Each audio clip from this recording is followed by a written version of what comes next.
Assalamualaikum warahmatullahi wabarakatuh. Perkenalkan, nama saya Kalisa Safa Aurelia. Di sini saya akan menjelaskan tugas kecerdasan buatan, yaitu inform search atau teknik pencarian inform search yang memanfaatkan pengetahuan khusus untuk informasi tambahan dan memberikan petunjuk untuk solusi masalah. Di sini saya memilih algoritma generate and test atau pembangkitan dan pengujian.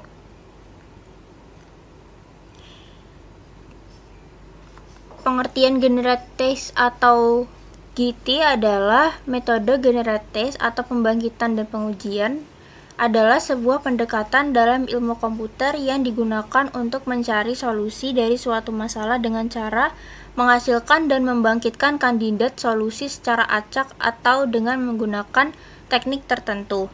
Kemudian menguji masing-masing kandidat solusi tersebut untuk melihat apakah mereka memenuhi syarat atau kriteria yang telah ditentukan sebelumnya. Selanjutnya, alur kerja generate and test atau GT yaitu yang pertama, menentukan kriteria solusi yang diinginkan, yang kedua, menghasilkan atau membangkitkan kandidat solusi, yang ketiga, menguji masing-masing kandidat solusi terhadap kriteria yang telah ditentukan, yang keempat, jika kandidat solusi memenuhi kriteria, maka solusi tersebut dianggap valid dan dijadikan solusi akhir.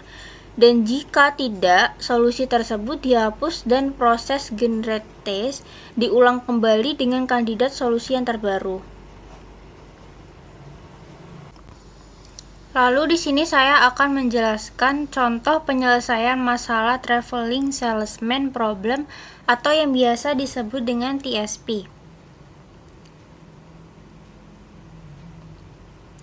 Yang pertama, terdapat seorang salesman ingin mengunjungi N atau kota. N atau kota ini merupakan inisial kota.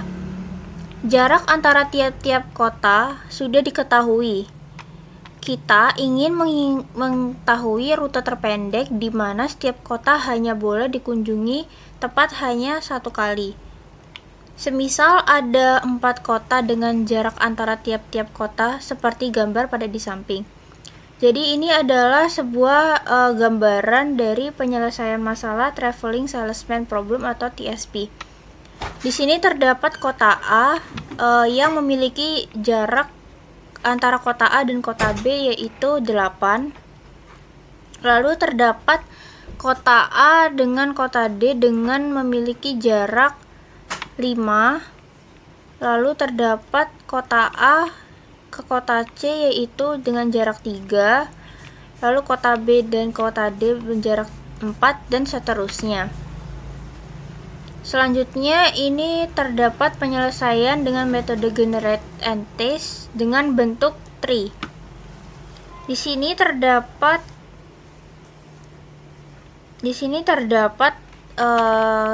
kota A, graf kota A, yaitu menghasilkan graf kota B, C, dan D. Lalu pada graf kota B menghasilkan graf kota C dan D. Lalu pada titik akhir yaitu kota D dan kota C. Lalu pada graf kota C terdapat jarak yaitu kota B dan kota D. Lalu kota B dan D menghasilkan jarak akhir yaitu kota D dan kota B. Lalu kota D seperti penjelasan sama dengan kota B dan kota C. Lalu terdapat graf pada kota D. Di sini saya akan menyelesaikan graf kota D yaitu menghasilkan graf kota A karena A adalah contoh rute paling awal. Lalu ada kota B dan kota C. Lalu hasil dari graf kota A akan menghasilkan rute pada kota B dan kota dan kota C, maaf. Lalu hasil akhir dari kota B dan C adalah kota B menghasilkan kota C, lalu kota C menghasilkan kota B.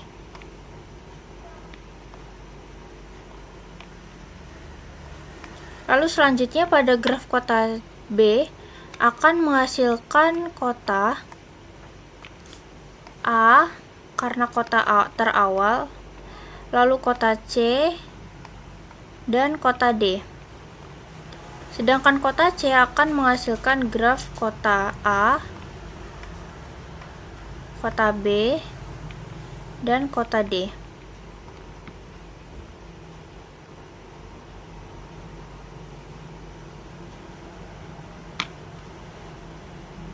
Lalu ini adalah hasil penyelesaian dengan metode generators pada contoh permasalahan TSP yang sebelumnya saya jelaskan dengan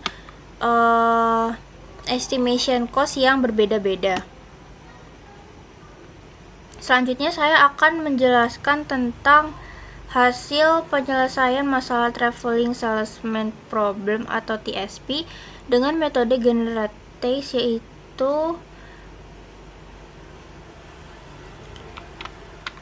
seperti yang kita ketahui pada awal, di sini kita ingin mengetahui rute terpendek atau lintasan terpendek. Kita mencari lintasan terpendek dari permasalahan yang sebelumnya. Di sini kita melihat panjang lintasan 21, yaitu ada lintasan terpilih yaitu ABCD, dan panjang lintasan 18 yaitu ABDC. Lalu lintasan yang terpilih pada penyelesaian ini adalah pada lintasan ACBD.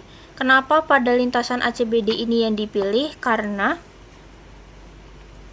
pencarian lintasan pada ACBD ini dibandingkan dengan lintasan ABCD, maka lintasan ACBD ini memiliki lintasan terpendek karena hanya memiliki panjang 13, sedangkan jika dibandingkan dengan lintasan ABCD atau ABDC pada yang saya garis biru ini, dia memiliki panjang lintasan 21 dan 18. Jadi secara kesimpulan, lintasan yang terpilih jika node awal kota A, jadi jika salesman tersebut memulai perjalanannya dari kota A, yaitu maka terpilih lintasan rute yaitu ACBD karena memiliki lintasan terpaling pendek yaitu 13. Seperti yang kita ketahui tadi, jika dia memulai dari kota A, maka lintasan yang terpilih yaitu dari A ke C dengan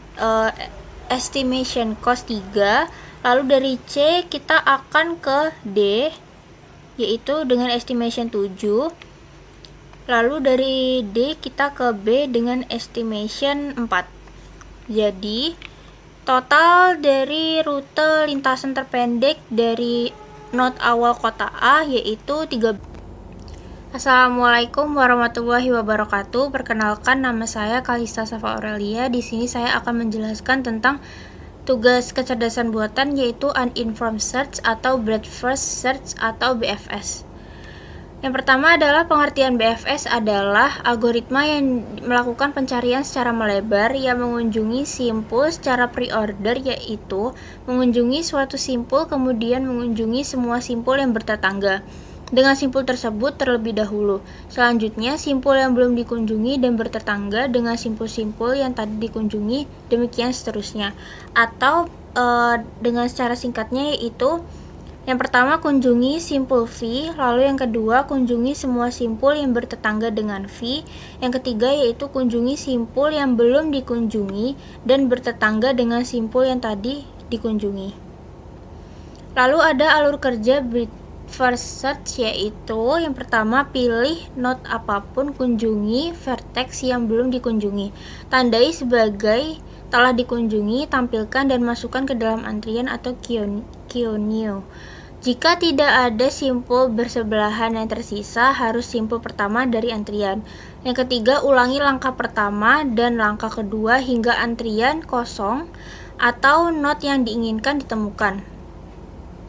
Lalu ini terdapat contoh penyelesaian masalah BFS pada binary tree.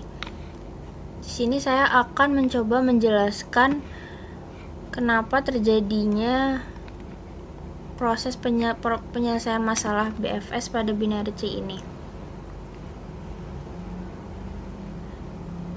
Yang pertama, dengan ilustrasi berikut ini adalah proses penelusuran graf menggunakan BSF.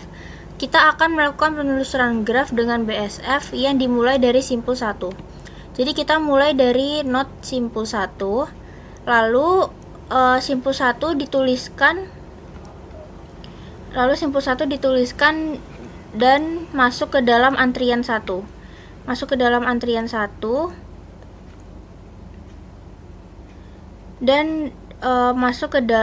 Maka simpul 1 tadi kita mulai dari node 1, lalu masukkan antrian 1 ini ke dalam antrian key dan ditandai sebagai sudah dikunjungi atau true. Ini adalah contoh tanda yang sudah atau simbol yang sudah menandakan bahwa graf tersebut sudah dikunjungi. Ini adalah inisialisasi 1 yang masuk ke dalam antrian 1.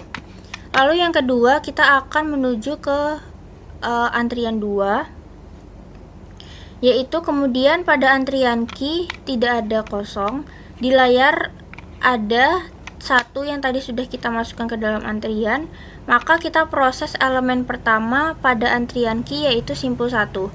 Jadi kita tadi sudah mengantrikan elemen 1 kepada antrian, lalu kita masukkan elemen 1 ini kepada simpul. Jadi simpul 1 ini menandakan antrian yang sudah tadi kita antrikan yang pertama. Lalu hapus simpul 1 dari antrian key dan bangkitkan atau panggilkan tetangga yang terdekat dari simpul yaitu 2, 3, dan 4 dan masukkan ke dalam antrian. Jadi simpul 1 ini kan memiliki tetangga terdekat yaitu 2, 3, dan 4.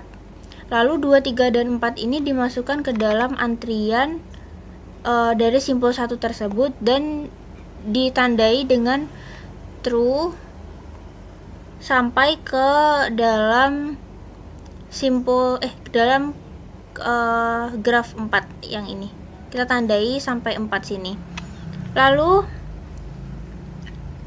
karena kita sudah menandai bahwa ini sudah dikunjungi, lalu berikutnya kita lihat antrian key yang belum kosong, maka kita hapus elemen pertama dari key yaitu simpul 2. Karena kita mau melakukan literasi kedua, maka simpul 2 yang berada pada literasi pertama ini, angka 2 ini kita tarik ke sini, lalu menjadikan simpul 2. Jadi kita akan menyelesaikan simpul 2. Setelah simpul 1 sudah selesai, maka kita menyelesaikan simpul 2 dengan memanggil tetangga terdekat yaitu 3, 4, dan 5. 2 memiliki tetangga terdekat yaitu 3, 4, dan 5. Setelah itu kita tandai, kita antrikan 3, 4, dan 5 kita antrikan dan beri tanda bahwa sudah dikunjungi sampai ke 5. Lalu selanjutnya setelah ini kita akan mengambil elemen pertama yang key tadi 3, kita tarik lagi ke sini seperti yang sudah dilakukan pada literasi 2 dan simpul 3 memiliki tetangga terdekat yaitu 4, 5, 6, dan 7. Maka kita bangkitkan tetangga terdekatnya yaitu 4, 5, 6, dan 7. Jadi pembacaan binary tree ini dimulai dari atas, lalu kiri ke kanan, lalu kiri ke kanan lagi sampai selesai. Lalu kita tandai dengan ini true, maka ini sudah dikunjungi. Lalu kita lakukan pada literasi 4 yaitu sama, kita tarik 4, literasi 4 karena kita mau melanjutkan proses pada literasi 4, maka simpul 4 ditarik, antrian 4 yang berada dalam antrian kita tarik dan kita masukkan ke dalam simpul, atau kita sedang melakukan simpul 4 sekarang. Maka tetangga terdekat dari 4 yaitu ada 5, 6, 7, dan 8.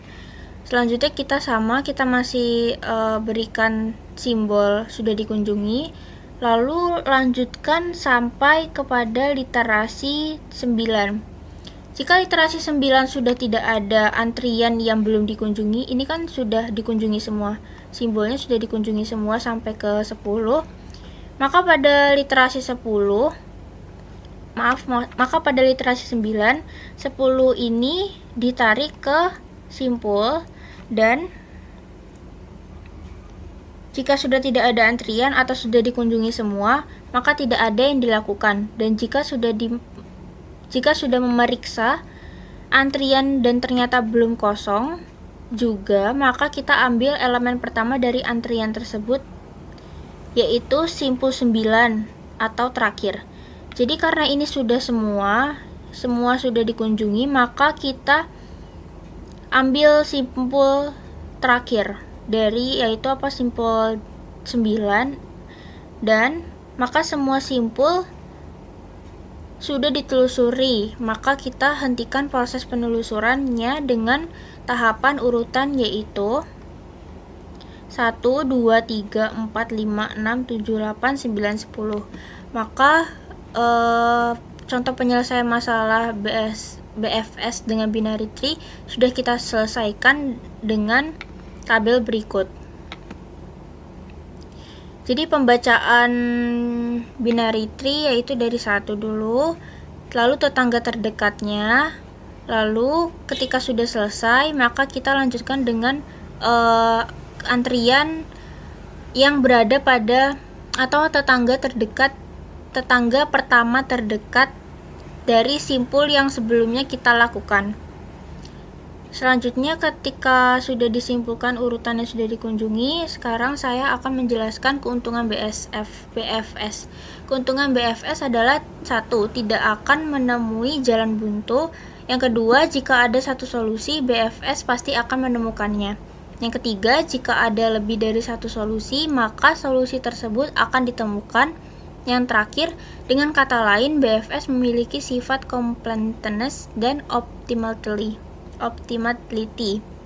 Lalu kelemahan BFS adalah yang pertama, boros memori, karena node harus disimpan dan melakukan penelusuran sampai node bawah. Jadi seperti yang tadi sudah kita lakukan, yaitu kita harus melakukan node dari penelusuran pertama hingga node penelusuran paling bawah. Yang kedua, jika satu node membutuhkan 100 bytes, maka dibutuhkan 10 pangkat 14 bytes atau 1 TB memori dan membutuhkan waktu yang sangat lama. Yang ketiga, oleh karena itu, BFS sangat sulit diimplementasikan dalam dunia nyata. Sekian, terima kasih. Mohon maaf jika ada salah kata. Wassalamualaikum warahmatullahi wabarakatuh.